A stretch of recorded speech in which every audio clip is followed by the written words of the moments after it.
Une embrouille de vrai faux espionnage chez Renault, des enquêtes occultes chez Areva et France 24. Ces affaires ont mis à jour d'étranges relations entre dirigeants d'entreprises, responsables sécurité, anciens policiers ou agents de renseignement. Et au milieu de ça, un concept devenu à la mode, intelligence économique. Que l'approche de l'économie devienne intelligente, personne ne s'en plaindra. Mais les affaires nourrissent les soupçons et laissent entrevoir des aspects plus obscurs. Raison de plus pour partir à la découverte du monde étrange et mystérieux de l'intelligence économique, en compagnie de ses protagonistes, des personnages étonnants, souvent insolites.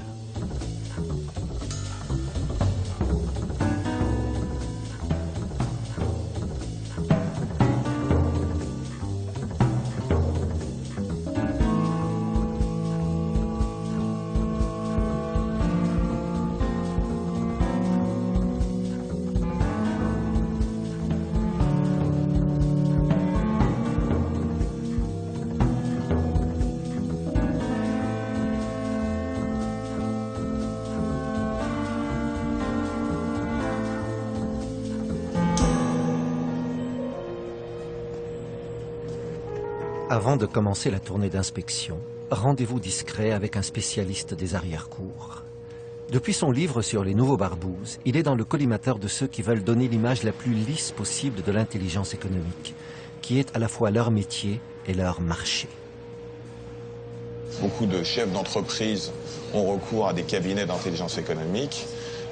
Des cabinets d'intelligence économique naissent et grandissent et sont de plus en plus nombreux. Au départ, le concept anglo-saxon, c'est Economic Intelligence. Intelligence, en français, il faudrait plutôt traduire ça par renseignement. Donc finalement, c'est du renseignement économique. C'est un terme qui fait un peu peur. En France, c'est un pays marqué quand même par des dérives nombreuses des services de renseignement et des barbouzes. L'intelligence économique en soi n'est évidemment pas une pratique mafieuse, c'est même une pratique plutôt saine. Quand on y pense, c'est un des rouages indispensables de l'économie et du capitalisme mondialisé. C'est finalement rechercher l'information la plus pertinente pour une entreprise. Donc sur le papier, je veux dire, c'est effectivement très séduisant. Le problème, c'est les méthodes qui vont être mises en œuvre pour accéder à ces informations. Il y a une nouvelle génération aujourd'hui qui est issue des écoles de commerce et qui ont un parcours relativement classique. Mais on s'aperçoit que c'est un milieu composé en grande majorité d'anciens fonctionnaires, d'anciens policiers, d'anciens gendarmes, d'anciens membres des services secrets, notamment dans la direction de ces sociétés. Et tous ces anciens fonctionnaires se sont reconvertis dans le privé, en important bien souvent les méthodes acquises du temps de la guerre froide ou en tout cas des services.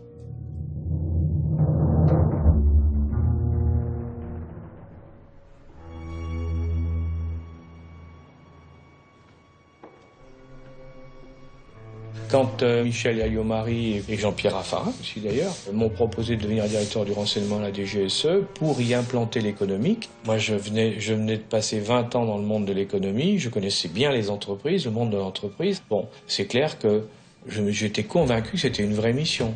Amener l'économique vraiment l'économique dans les services de renseignement pour aider l'industrie française à se développer de manière efficace au niveau international, c'était un formidable challenge. L'homme est affable, sa réputation plus sulfureuse. Son nom s'est glissé dans de récentes affaires. Un sacré CV tout de même. Commando dans les services Action, une belle carrière dans l'industrie, puis le renseignement extérieur. Et de 2002 à 2009, il est haut fonctionnaire à l'intelligence économique. Signe des temps, aujourd'hui, il conseille un grand cabinet d'avocats d'affaires américain. L'intelligence économique, il y a un côté attaque, c'est la recherche d'informations qui va vous permettre d'être plus efficace. De pouvoir anticiper, d'être plus efficace.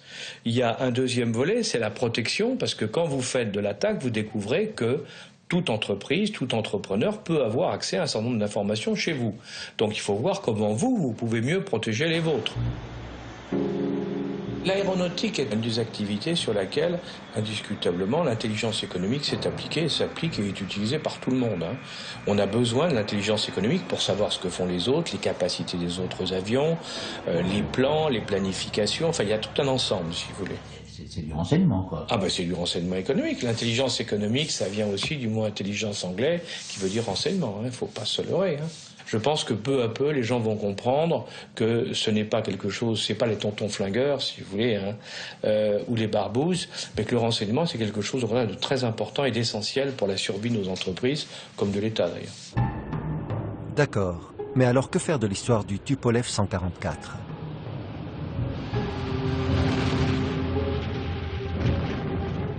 Quand il se crache en 1973 au Salon du Bourget, hasard ou vice de fabrication on ne saura jamais, on le surnomme déjà Konkordsky, tellement il ressemble au Concorde dont on soupçonne les Russes d'avoir volé les plans. Là, on n'est plus dans l'intelligence économique, on est dans l'espionnage. Dans un certain nombre de cas, sous la pression du besoin, il peut y avoir à ce moment-là effectivement des États ou des entreprises qui, dans ce genre de choses, franchissent les limites. Aujourd'hui, nous sommes en guerre économique, partout, dans tous les coins du monde, et les uns contre les autres. On n'a pas d'alliés, on n'a pas d'amis. Il faut bien se mettre ça dans la tête. Chacun veut développer l'emploi chez lui et veut rapporter des richesses chez lui. Si vous devez, entre guillemets, jouer le mercenaire et être retourné tout de suite, la confrontation va être perdue pour les intérêts que vous avez à défendre. C'est vrai dans la guerre, c'est vrai dans l'économie, c'est vrai dans l'intelligence économique. N'oubliez jamais que on va être dans des champs, vous allez être dans des champs souvent sensibles et difficiles. Une école de guerre économique, c'est vrai que c'est un concept un peu sulfureux au départ. Alors ça veut dire quoi? Ça veut pas dire que on regarde sous le tapis ou qu'on c'est pas une école d'espionnage, c'est tout le contraire. Dès 1994, il co-signait le texte fondateur de l'approche intelligence économique pour l'État. Pourtant, c'est un ancien militant maoïste. Il en a gardé une fidélité à toute épreuve à la théorie du rapport de force. C'est le dogme de cette école de guerre économique qu'il a créée. À 10 000 € l'inscription, ces étudiants attendent sans doute que l'intelligence économique leur procure une belle situation. On y enseigne en fait le lien entre la stratégie, l'entreprise qui a une stratégie pour se développer, les problèmes qu'elle va rencontrer avec l'information en s'affrontant à d'autres, parce que l'économie de marché, c'est pas si tous les gars du monde de se donner la main, c'est je prends un marché à quelqu'un d'autre, obligatoirement. Donc c'est un affrontement.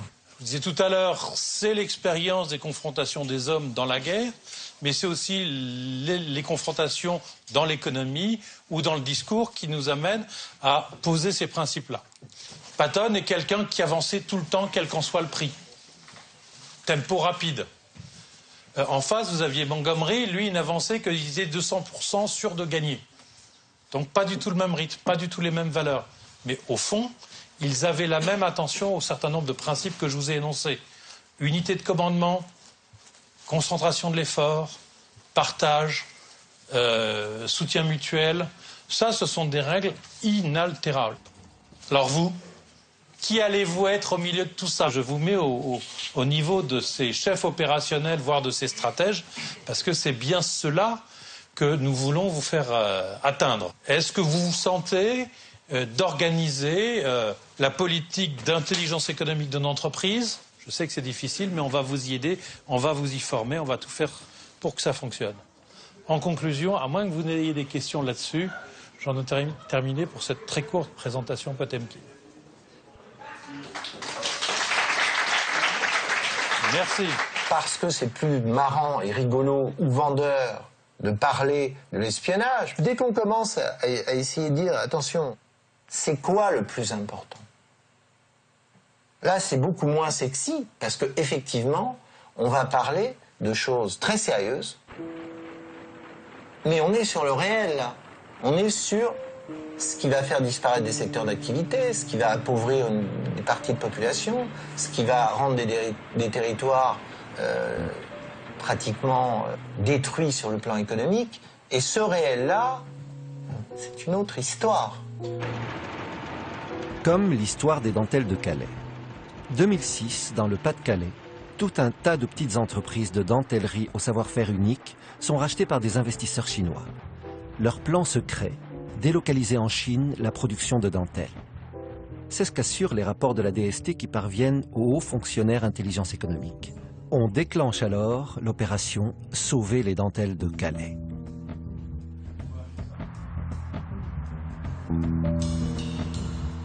On a décodé la manœuvre et ensuite il a fallu trouver la contre-attaque.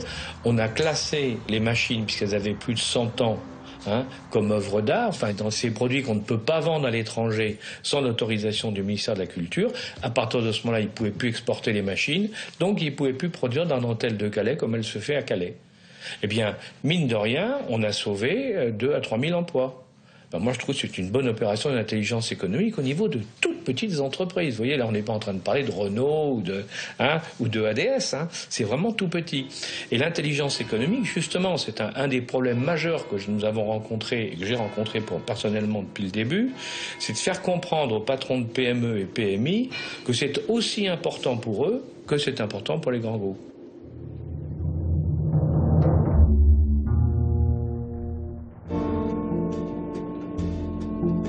Justement, évangéliser les PME aujourd'hui, c'est l'une des tâches du délégué interministériel à l'intelligence économique. Avec rang de préfet, s'il vous plaît, et censé coordonner l'action des services de l'État. Courageuse ambition au pays des féodalités administratives. Une initiative récente dont il n'est pas peu fier, une publication.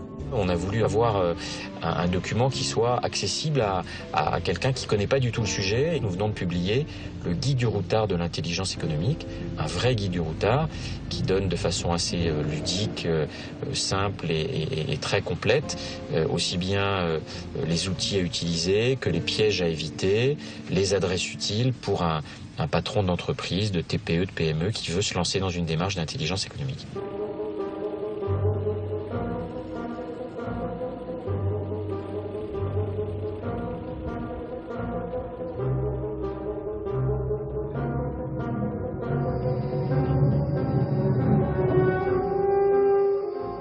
Le mot d'ordre de ce genre de visite, l'intelligence économique pour la compétitivité. La cible, les PME haute technologie. Et ça, c'est un local spécial, donc dans ce bungalow, pour éviter qu'on ait de la poussière dans l'atelier. Ici, à partir des voiliers, on a développé la fibre de carbone vers des secteurs stratégiques. Donc ici, une belle antenne satellite, et un peu la complexité du système. On est à la fois sur du travail extrêmement manuel. Et ça, c'est top secret. Il y a le savoir-faire, il y a le tour de main, il y a les résultats. Alors les résultats sont sur les ordinateurs. Oui, c'est sûr qu'on pourrait se faire voler beaucoup de choses. On peut se faire voler beaucoup de choses.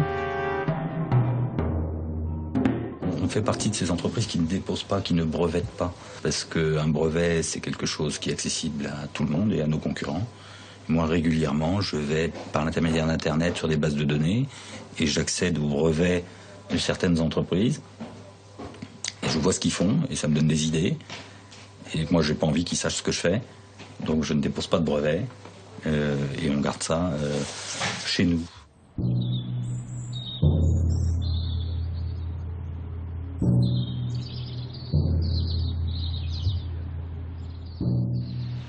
Non, on est en veille permanente, effectivement. Alors la veille, c'est quoi?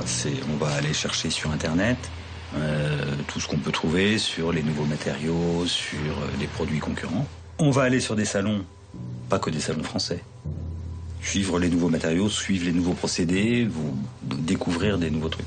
Ça, c'est aussi une démonstration qu'une veille active, qui est dans un cadre parfaitement ouvert et parfaitement accessible, est très très précieuse. Extraordinaire. Mais c'est quelque chose qui doit être structuré, organisé et voilà, et qui s'apprend. On a un produit qui est exceptionnel, carbone, composite, et on a le monde en face de nous. Sauf qu'on ne peut pas attaquer le monde entier. On n'est pas dans 007, on ne peut pas attaquer le monde entier. Donc il va falloir qu'on sélectionne dans quel pays on va faire porter nos efforts en matière de développement. Ma question, c'était qui consomme la fibre de carbone dans le monde? Elle n'a pas réussi à avoir une réponse. Comment aider un patron dans son développement international? That's the question. À l'évidence, celui-ci aurait bien besoin d'un coup de pouce d'intelligence économique offensive. Carrément une approche stratégique mondiale.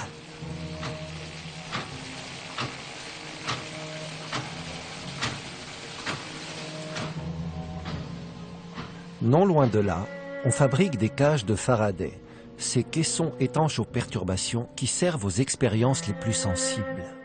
Un problème récent d'intelligence économique défensive illustre à quel point les PME sont vulnérables aux facteurs humains. En février 2011, notre responsable export est venu me voir un après-midi en me disant qu'il souhaitait démissionner sur le champ. Donc dans la foulée de cette annonce, nous avons contrôlé son ordinateur, ses dossiers, et on a constaté que ses disques durs avaient été effacés et que de nombreuses pièces papier ayant trait à la concurrence ou au dossier en cours avaient disparu. L'ensemble d'une valeur de plusieurs dizaines de millions d'euros. C'est pas seulement le départ d'un salarié, c'est quelque part une forme de trahison, avec, on s'est rendu compte par la suite, plusieurs mois de préparation, d'accumulation d'informations, pour partir le jour J, lorsqu'il avait en sa possession suffisamment d'éléments pour être, entre guillemets, vendeur et acheté par son nouveau recruteur. Pas facile pour une PME de se défendre juridiquement. Heureusement ici, le coupable était facile à identifier. Du coup, l'entreprise a pu attaquer son ancien cadre, finalement condamné, de la prison ferme et des dommages et intérêts. Je pense que la concurrence est de plus en plus internationale, elle est de plus en plus intense, donc forcément, il y a de plus en plus de concurrents qui franchissent la ligne rouge et mènent des actions à la limite de la légalité, voire franchement illégales. Pour autant, nous, ce qu'on conseille aux entreprises, c'est évidemment de ne jamais franchir la ligne rouge, c'est-à-dire rester dans le strict cas d'une concurrence loyale et parfaitement légale. Parce que toute mauvaise action, toute attaque illégale se retourne toujours à un moment ou à un autre contre son auteur. Siepel, et c'est ce à quoi nous encourageons les entreprises, a immédiatement prévenu les services de l'État, donc a tout de suite bénéficier de capacités d'investigation dans un cadre judiciaire, dans un cadre parfaitement légal, qui sont celles des services de l'État. Donc on a pu tout de suite mettre en place les outils, les réactions, les contre-offensives dans un cadre légal et efficace.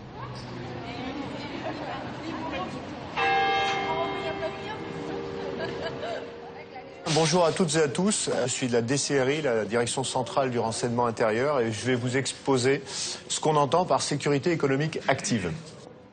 Dans le cadre de cette guerre économique qui est bien réelle, l'innovation, bien entendu, et la recherche est au cœur de cette stratégie. Vous avez par exemple ce qu'on appelle le fonds InQtel qui a été créé en 2000 par la CIA. Pour la CIA, ça permet de siéger au conseil d'administration de ces sociétés, donc de peser sur leur stratégie de développement et de suivre l'évolution de leurs projets. Les services de l'État, justement les voici. En l'occurrence, les fins limiers du renseignement intérieur.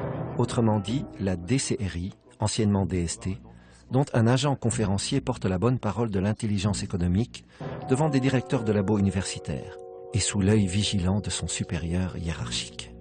La DCRI n'intervient pas pour des problèmes de concurrence franco-français.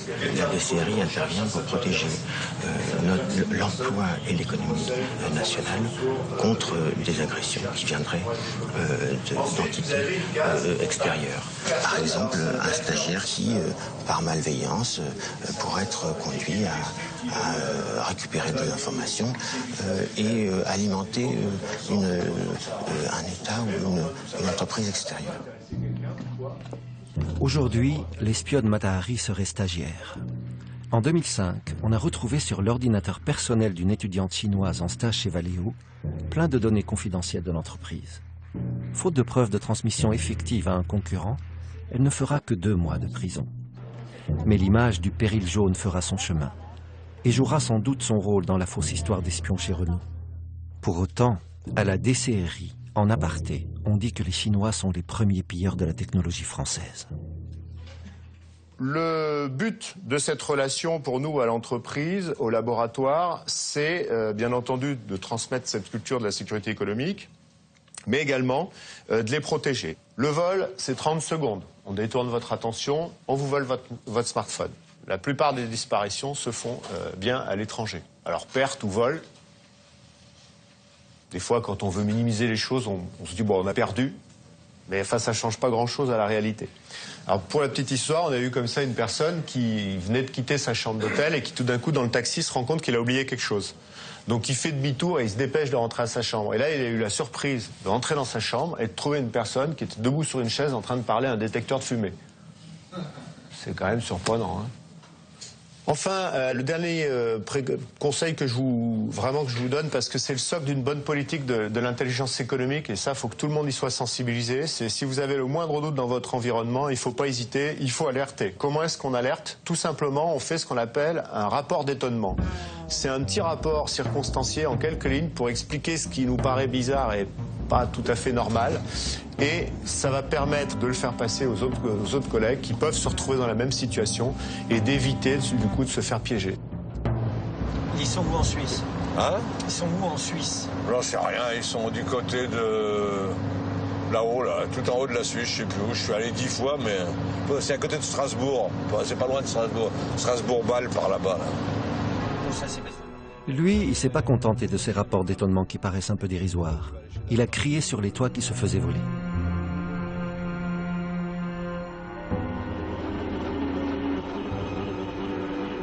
En 1993, il a racheté Cuir CCM, une PME alors leader mondial dans la fabrication de machines à découper et à imprimer des emballages en carton. Je fabrique les boîtiers pour la nouvelle machine qui est aux États-Unis. Mais le plan, je ne peux pas vous le montrer trop parce que c'est confidentiel. Le plan est confidentiel. Ah, je n'ai pas le droit de le montrer ni de le donner à qui que ce soit. Pas ça.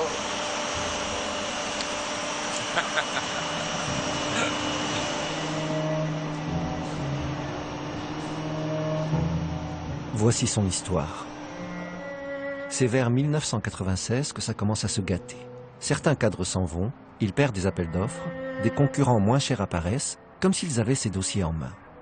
Il fait sa propre enquête, infiltre un détective privé pendant des semaines dans son entreprise. Aucun résultat.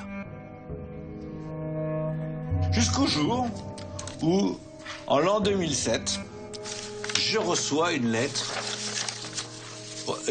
anonyme, avec marqué « Monsieur le directeur de l'établissement, je vous informe sur le fait que la société Cetinor Alezène, zone du élu, a chez elle en étude depuis quelques années la réalisation et l'aboutissement d'une machine d'impression identique à celle que M. Cuir construisait dans le passé. Je sais d'avance que vous ferez un bon usage de ces renseignements et naturellement, comme toute lettre anonyme, ce n'est pas signé. » Reconstitution de la machination. 2 cadres ont démissionné de Cuir CCM pour être embauchés par la société mentionnée par la lettre anonyme, Cetinor. En partant, ils ont emporté les copies de dizaines de milliers de documents.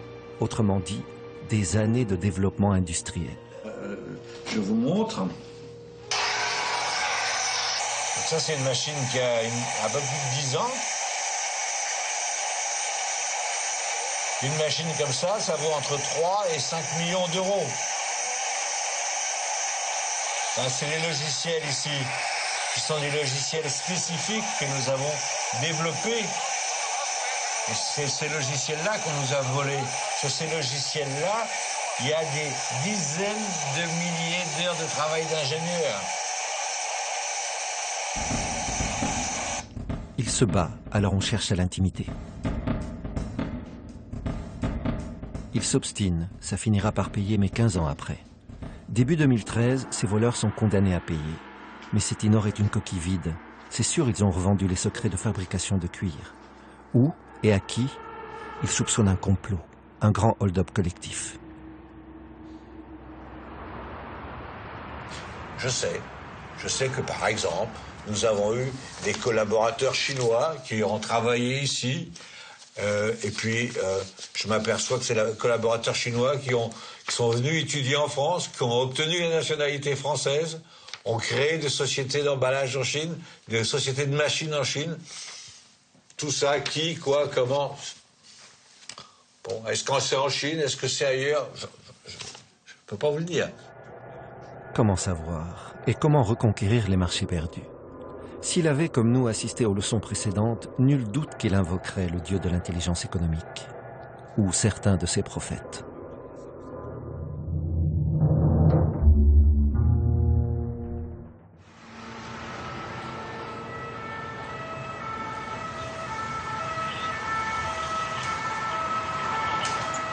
Bon, c'est toujours sulfureux, ces trucs-là. Hein. Moi, je m'en gafferais. Hein. La théorie des jeux... Moi, je pense que vous perdez votre temps, franchement. Hein. Ouais. Ouais, j'incite à la prudence là-dessus, hein, parce que je vois très bien ce genre de... Surtout avec les références qu'ils indiquent aux États-Unis, j'y crois pas plus que ça, franchement. Salut Christian, très bonne journée à toi, ciao.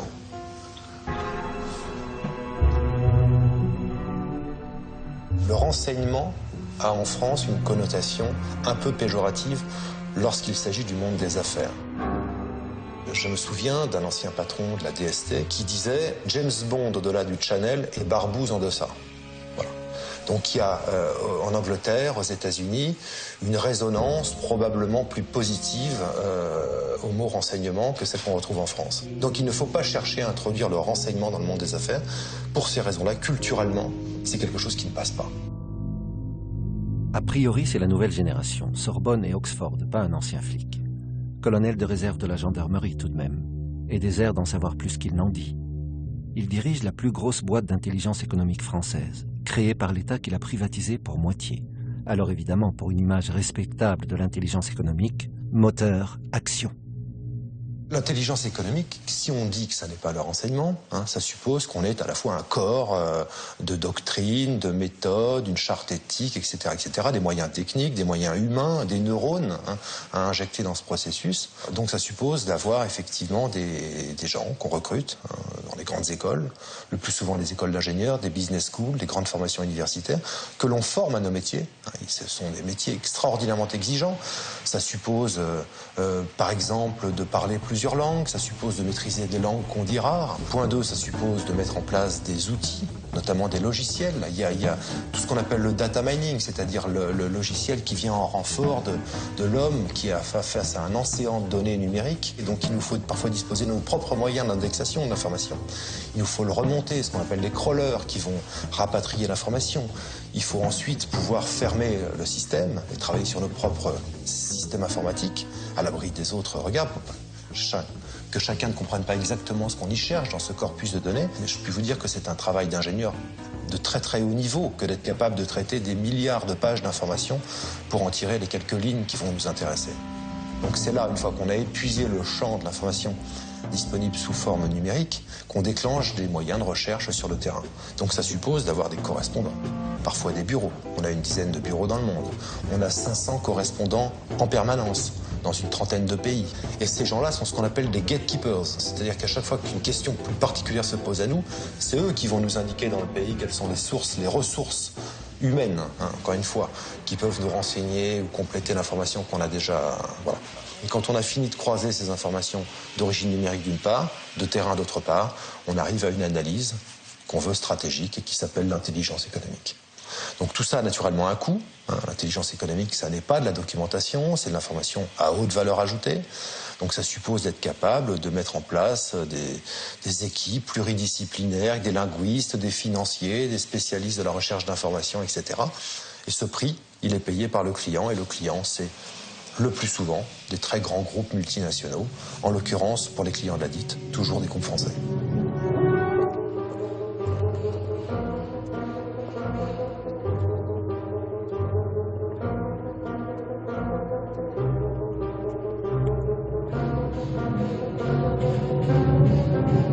J'ai eu un mandat très clair de leur part d'investiguer en quoi la puce RFID pouvait éventuellement redesigner leur business. Je leur ai proposé de regarder la palette non plus comme un support banal de marchandises, mais comme un support logistique. Puis on est parti sur du code barre ou de la puce RFID, le mot a été énoncé. Espionne ou détective privé? Non. Consultante intelligence économique en rendez-vous avec le responsable d'un pôle de compétitivité industrie du bois. C'est le quotidien d'un cabinet en région, assez loin des gros dossiers stratégiques évoqués précédemment. Mais la démarche est pareillement basée sur une analyse de l'environnement industriel, y compris international. Sachant que les Aquitains étaient en position de lobbying fort sur la palette européenne, c'était un peu dommage de laisser partir les Finlandais sur le sujet. Non mais voilà, pour moi c'est un exemple de en quoi l'intelligence économique peut permettre d'innover et avec des patrons de PME, enfin tu les connais quoi, qui sont pas du tout pro-innovation, même plutôt réfractaires quoi. Hein.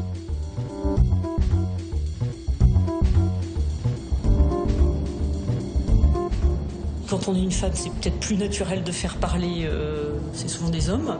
Il y a des moments pour ce genre de choses, mais je dirais même que dans un moment de travail au bureau, simplement dans une logique professionnelle, on peut obtenir énormément de choses, et c'est un jeu de relations humaines. Ce qu'elle fait, pratiquement, c'est du conseil stratégique, mais elle complète le service avec son réseau. Les uns pour des recherches Internet, d'autres pour des interventions plus délicates. Un de ses clients a été grugé par un entrepreneur qui ne l'a pas payé. Il fallait le retrouver. Alors Olivier a mené l'enquête du Cap-Vert à l'Afrique du Nord. Le matériel, en fait, qu'il ne règle pas, eh bien, se retrouve au Maroc. Et ça lui sert, en fait, en ce moment, pour lancer son activité. Au Maroc, en fait, il s'installe avec un partenaire qui serait concurrent direct de notre client. Olivier a un angle d'attaque qui est toujours, moi, ce que j'appelle le renseignement économique. Donc, il va travailler sur un axe particulier. La moralité d'un client, l'environnement, la compréhension de l'environnement d'un client, d'un partenaire, d'un fournisseur. Olivier a un savoir-faire pour comprendre la personnalité de l'individu qui nous intéresse. Et moi, je vais avoir plutôt une approche compréhension de la stratégie dans laquelle il s'inscrit. Donc on est complémentaires là-dessus. Et je peux vous demander quelle est votre formation? Je pense plutôt à la sécurité physique, type protection rapprochée.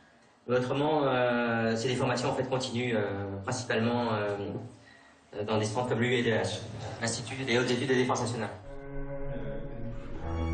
On aura compris son job. Les enquêtes d'environnement, on voit, on devine aussi des infiltrations en entreprise, comme le détective à Cuir CCM. C'est le versant de l'intelligence économique qui côtoie le métier de détective privé.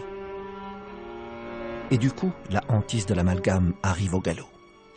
Alors on peut avoir des clients effectivement qui vont demander une information extrêmement critique, mais qui dans la manière de verbaliser les choses, ou même de contractualiser, laissent entendre qu'après tout c'est de notre responsabilité et que nos méthodes ne les regardent pas, mais sont assez finalement incitatifs à ce qu'on puisse faire des choses extrêmement poussées. On explique à son client qu'on n'a rien à gagner à aller dans ce genre de pratique, qu'on n'est pas non plus adapté nous à faire ce genre de travaux, hein, que d'autres savent très bien le faire. Il faut probablement aller chez les anciens des services, hein, mais ça s'appelle pas de l'intelligence économique, qu'il y a beaucoup de risques à le faire et il y a probablement assez peu de gains à obtenir.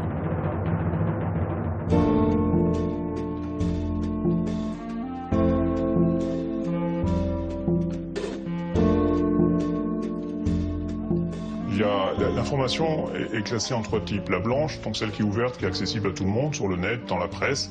L'information grise, qui est une information un peu plus pertinente, qui nous est donnée par un sympathisant, on va dire ça comme ça. Et l'information noire, qui est prise d'une manière complètement illégale. Il y a peu d'entreprises qui demandent des informations noires, il ne faut pas se leurrer parce que ça coûte cher, et puis c'est illégal, donc les risques sont excessivement importants. Lorsqu'ils demandent des informations noires, évidemment, ils ne vont pas le demander à des services de l'État. Cet ancien agent de la DGSE, les renseignements extérieurs, préfère rester anonyme. On aura compris qu'en tant que consultant en intelligence économique, il n'a pas seulement fait dans le strictement légal. Pourquoi les entreprises font appel à nous? Il y a un vrai besoin. L'entreprise, elle est souvent confrontée à des difficultés où l'État ne peut pas avoir un droit de regard. Donc nous, on est des anciens fonctionnaires ou des anciens responsables de services de renseignement. On a la possibilité de les aider. Vous prenez une affaire qui a eu lieu il y a de cela quelques années, EDF Greenpeace. Je connais bien le dossier, je connais très bien le consultant qui a été impliqué dans cette affaire. EDF, une entreprise qui était déstabilisée par l'association Greenpeace qui faisait des intrusions dans les centrales. Résumé des embrouilles.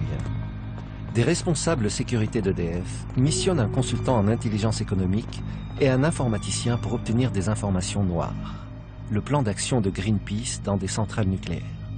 Les deux compères, qui mènent par ailleurs d'autres missions de cet acabit pour d'autres clients, s'introduisent dans l'ordinateur du responsable des opérations de l'ONG. Les privés, ils ont organisé le hacking d'un ordinateur de Greenpeace. Les personnes qui ont travaillé sur ce dossier ont été sévèrement condamnées. Des années de prison qui ont été requis, dont du ferme, avec des amendes très importantes. L'espionnage dans notre métier est à l'intelligence économique ce que le dopage est au sport de haut niveau. C'est toujours une déviance individuelle et c'est toujours une faute. Et c'est toujours une faute, confère le récent cas Armstrong, qui finit par être révélé. Voilà. On vit dans un monde de cristal dans lequel tout ce qui est commis aujourd'hui sera connu demain, dans 3 mois, dans 10 ans. Mais sera toujours connu. Donc ça impose aux gens qui font notre métier de faire de l'investigation à la fois au plus près de ce qu'est l'art, la matière, mais toujours en respect absolu de la loi, du règlement, de l'éthique des affaires. Pas d'autre discours possible. Il préside le syndicat des entreprises d'intelligence économique. Une cinquantaine de sociétés au cabinet de consultants, pas les détectives privés faisant dans l'intelligence économique. Pour éviter l'amalgame, le syndicat impose à ses membres une charte d'éthique qui proscrit le recours aux méthodes dites noires.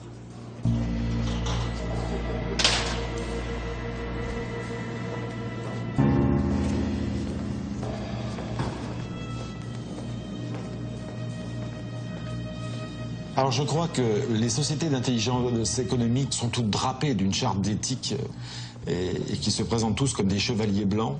Alors je pense que ces gens-là mentent. Ils mentent parce que j'en connais quand même une très grande partie, parce que j'ai fréquenté les plus grosses sociétés d'intelligence économique. Et l'agent privé de recherche lui va servir de fusible, entre guillemets. Pour la simple bonne raison qu'il est beaucoup plus facile de responsabiliser, dans le cas où tout va mal, un privé, en disant nous n'avons pas fait ça ou nous n'avons pas demandé cela.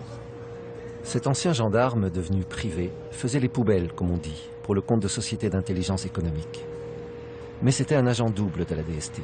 Il espionnait les cabinets américains soupçonnés de travailler pour la CIA.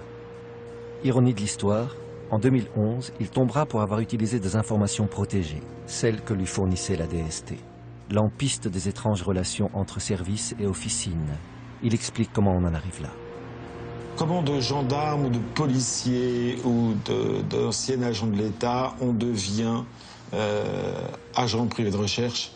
Vous savez là où aller chercher le renseignement et vous savez très bien que bien évidemment il va falloir que vous alliez à la source pour être efficace et pour pouvoir donner le résultat qui est escompté par la société d'intelligence économique qui vous emploie.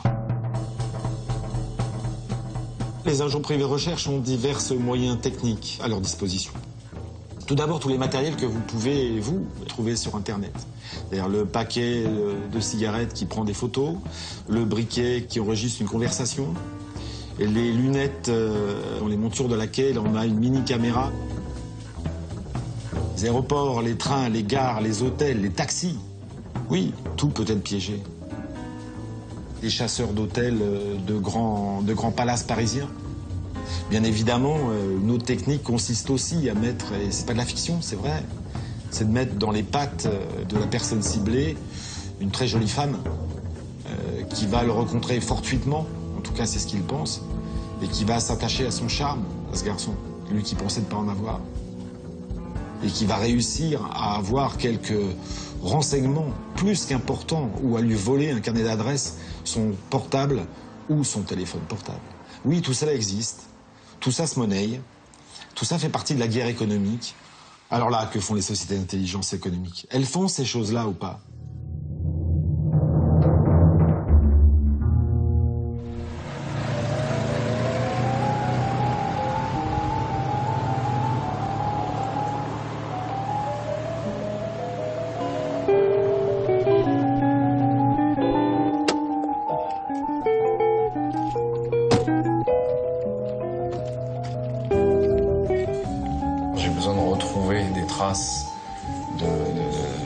De choses qui se sont passées, de connexions, d'échanges. Et si le point d'accès VPN il est à l'intérieur du LAN, moi je ne vois rien passer et je n'aurai jamais la moindre trace. D'accord. Est-ce qu'il est envisageable dans ces cas-là simplement de rajouter des logs Ce serait possible, mais ce serait de déporter les logs de ce routeur VPN sur un log centralisé. Mais en cas de souci, et si on ne récupère pas de log, on est dans les soucis. Donc moi, je préférerais faire une zone spécifique dans le firewall avec une entrée et une sortie vers ce routeur VPN. Je pense qu'on est... Ah oui, en termes de... Oui, donc pas de changement de prix, en fait. Non. C'est une très bonne chose. Ce croisement improbable de Colombo et d'Indiana Jones n'est pas un privé. Il n'en a pas le langage. S'il s'occupe de sécurité, c'est de sécurité informatique. Il est informaticien et collaborateur de Béatrice, la consultante bordelaise en intelligence économique. Nous, on s'articule au niveau de l'intelligence économique dans la partie qui veut qu'on puisse contrôler. C'est d'être en mesure de vérifier la confidentialité des données, par exemple. Effectivement, on va qualifier un certain type de données ou un certain type de process pour dire celui-ci est particulièrement sensible et susceptible de livrer des secrets concernant l'entreprise. C'est vrai que c'est sympa. Et ouais, c'est pas demain que les utilisateurs Windows disposeront d'outils de ce type. En fait, on est toujours confronté à ces deux extrêmes. D'un côté, on voudrait que tout soit accessible et facile et qu'on n'ait pas de mot de passe à taper, qu'on n'ait pas à s'identifier et que quand je veux consulter n'importe quoi, ça me soit accessible depuis n'importe quel terminal. Mais à l'inverse, je ne souhaite pas que mon agenda personnel ou mes courriers personnels soient accessibles au monde entier. Ces paradoxes de l'intelligence économique à l'ère d'Internet donnent des insomnies aux spécialistes de sécurité informatique. Mais ils leur procurent des emplois. Et c'est ainsi qu'ils se multiplient. Et justement, débarquement d'informaticiens sur Monaco.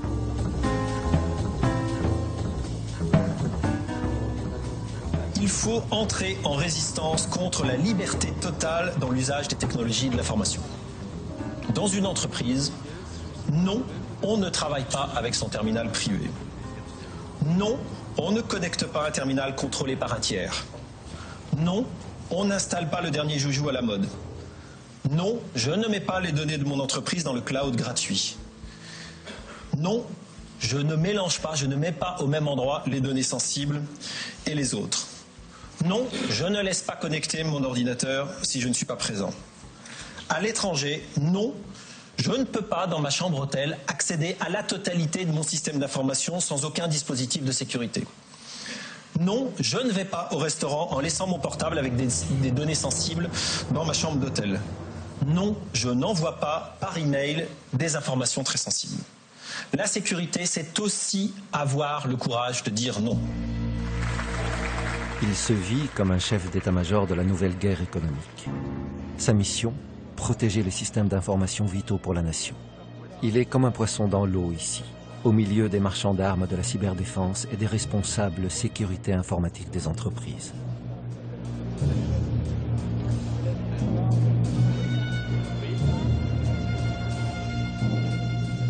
Il dirige l'Agence nationale pour la sécurité des systèmes d'information, l'ANSSI, dont le centre opérationnel recense les milliers d'attaques informatiques que subissent aujourd'hui les entreprises et leur cherche des parades.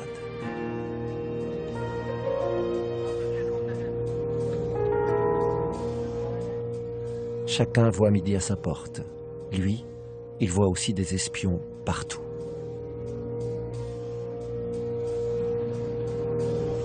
La situation, elle est très mauvaise en matière d'espionnage. Grosso modo, en matière de cyberespionnage, on en a beaucoup, beaucoup trop. Probablement une situation pire qu'à la guerre froide, hein, et pour une raison simple, c'est que c'est extrêmement facile aujourd'hui de faire des attaques informatiques en matière d'espionnage. Se doter de l'arme informatique, c'est extrêmement facile. Une arme informatique, c'est un virus, et donc grosso modo, il vous faut un informaticien, un petit peu doué, mais enfin bon, des ordinateurs et un accès Internet. Donc grosso modo, des attaquants, ça peut être absolument n'importe quoi. Ça peut être des individus, ça peut être des officines, ça peut être des services de renseignement, ça peut être des États, ça peut être des mafias, ça peut être des organisations criminelles, ou ça peut être, comme très souvent, des gens qui travaillent en réseau, sans véritable structure, et qui sont en quelque sorte des mercenaires et qui louent leurs services. Le matin, ils vont louer leurs services à une officine pour faire de l'espionnage. L'après-midi, ils vont louer leurs services à de la cybercriminalité pour faire du vol d'identité, du phishing, du vol de cartes bancaires. Et le soir, ils vont vendre leurs services à un service de renseignement pour pouvoir mener des affaires de renseignement. Voilà. Et quand bien même vous savez qui est derrière l'ordinateur, ce gars, il est manipulé par qui, il travaille pour qui. C'est assez rare qu'on soit capable de vraiment dire, voilà, on sait que c'est X ou que c'est Y commandité par Z. Et donc, voilà. Ça, c'est le job du renseignement. C'est d'abord le job du renseignement. Ouais. Dans la cyberguerre, le pirate se cache derrière des rebonds. Les milliers d'ordinateurs qu'il a contaminés par un cheval de Troie, sorte de virus informatique qui lui permet d'en prendre le contrôle. Ainsi, il peut actionner une armée disséminée partout dans le monde, selon une chaîne qui se joue des frontières et masque sa localisation à lui.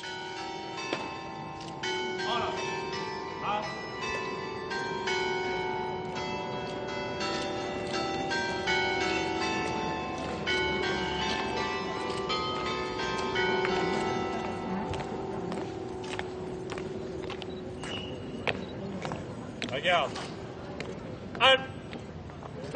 Physiquement parlant, ça doit être très difficile d'entrer. Enfin, l'impression de difficulté joue beaucoup aussi dans le fait que très peu de gens essayent. La dissuasion dans le monde numérique n'existe pratiquement pas. Regarde. Autant quelqu'un envahit ton pays avec une paire de chars, tu leur balances une bombe nucléaire, ça pour le coup c'est dissuasif. Aujourd'hui, on n'a pas de moyens efficaces de dissuader quelqu'un de passer à l'acte numériquement parlant. On n'a pas le droit de contre-attaquer à une attaque et donc de faire de la dissuasion active. Il a la décontraction de celui qui maîtrise son sujet.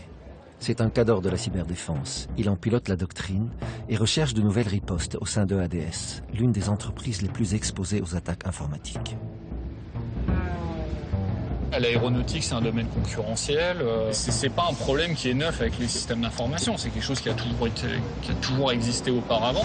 Mais c'est effectivement aujourd'hui l'espionnage industriel, par exemple, c'est une menace qui se concrétise à travers les systèmes d'information, comme avant elle s'est concrétisée à travers l'espionnage du téléphone, l'espionnage du courrier, enfin, et tout ce qu'on veut, quoi.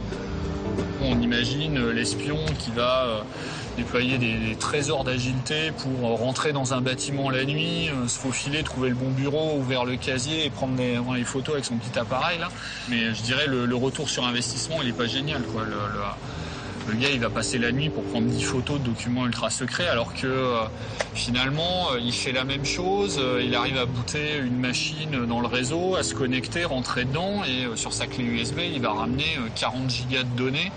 Enfin, ça a plusieurs particularités qu'on n'a pas dans le monde réel. Le fait de, par exemple, le même espion va pouvoir télécharger des données en même temps à 45 endroits différents dans le monde, alors qu'il ne peut pas rentrer dans 3 bâtiments en même temps. On nous dit, ouais, machin, le défenseur, il a des moyens infinis et pourtant il n'arrive pas à bloquer le pauvre attaquant qui mange des pizzas au fond de sa cave. Là, c'est plus une asymétrie de moyens. C'est comme si on vivait dans un monde où je pouvais vous couler un porte-avions avec une épingle à nourrice. L'attaquant, il va envoyer 500 mails, il suffit qu'il y ait un utilisateur qui clique dessus. Et c'est tout, il a besoin que de ça pour démarrer son attaque.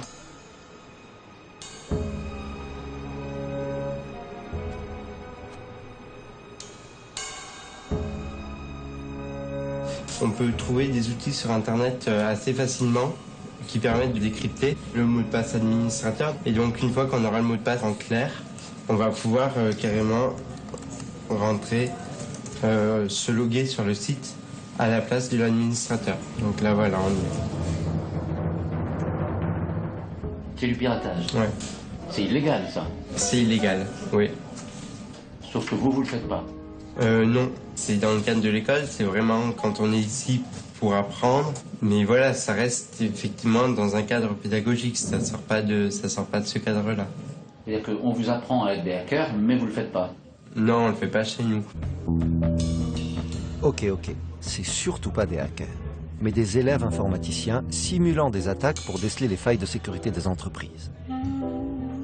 Lui, ça l'amuse plutôt. Ici, c'est une sorte de gourou, directeur adjoint de l'école. Il a été l'un des pionniers de l'Internet, là où justement s'affrontent aujourd'hui les deux faces de l'intelligence économique, offensive et défensive. Un monde merveilleux. Le monde d'Internet, c'est ça qui existe aujourd'hui. Et ce monde-là, en fait, aujourd'hui, il faut le considérer un petit peu comme le Far West. Ceux qui sont ici, là, autour de nous aujourd'hui, c'est eux qui vont construire le monde de demain. Comment ils vont le construire, je ne peux pas vous répondre. Il y aura sûrement des bandits, il y aura sûrement des shérifs. On a déjà des anciens qui sont des très grands shérifs et qui sont utilisés par les plus grandes agences de l'État, que ce soit les services extérieurs, les services intérieurs, l'ANSSI, la gendarmerie, la police. On en a partout. On en a sûrement, très certainement, qui sont aussi de l'autre côté de la barrière. Si ça se trouve, c'est des collègues de promo. Si ça se trouve, vous étiez assis comme ces deux-là il y a encore 10 ans, l'un avec l'autre. Ce jour-là, grand-messe de présentation des tests d'intrusion avec un parterre de patrons et les partenaires de l'opération, CGPME et gendarmerie, où il se confirme que cette dernière est fort utile. Elle nous fait entrevoir qu'avant même que l'on parle d'intelligence économique, on en faisait de l'intelligence économique. Alors, j'ai une boutade qui dit que la gendarmerie existe depuis 8 siècles, et ça fait 8 siècles que la gendarmerie fait de l'intelligence économique. L'intelligence économique, c'est ni plus ni moins que de l'information économique, du renseignement économique. Donc la gendarmerie a toujours fait du renseignement, et à ce titre, elle en fait depuis toujours. Il y a un maître mot pour moi en matière d'intelligence économique, c'est d'être ni parano, ni naïf. Il faut trouver le juste milieu. T'es pas d'accord ? Si, je suis d'accord, mais moi je parlerais volontiers de guerre économique. Les services de l'État disent volontiers que les entreprises françaises font l'objet d'une attaque toutes les 7 heures. Toutes les 7 heures, il y a une entreprise française attaquée. Et la tâche est immense pour sensibiliser les chefs d'entreprise en la matière. Et j'en parlais, écoutez, avant-hier avec un ami de la DCRI, et puis on en parle couramment avec la gendarmerie. On a l'impression que ça progresse pas très vite. Alors, version tranquille ou version inquiète? Les deux, mon commandant. Car finalement, l'intelligence économique, c'est quoi? Du renseignement et même de l'espionnage, mais on n'ose pas le dire. Un concept marketing pour appâter les managers? Ou une idée pas inutile pour faire prendre conscience de la guerre économique à l'ère de la mondialisation? Sans doute, un peu tout cela à la fois.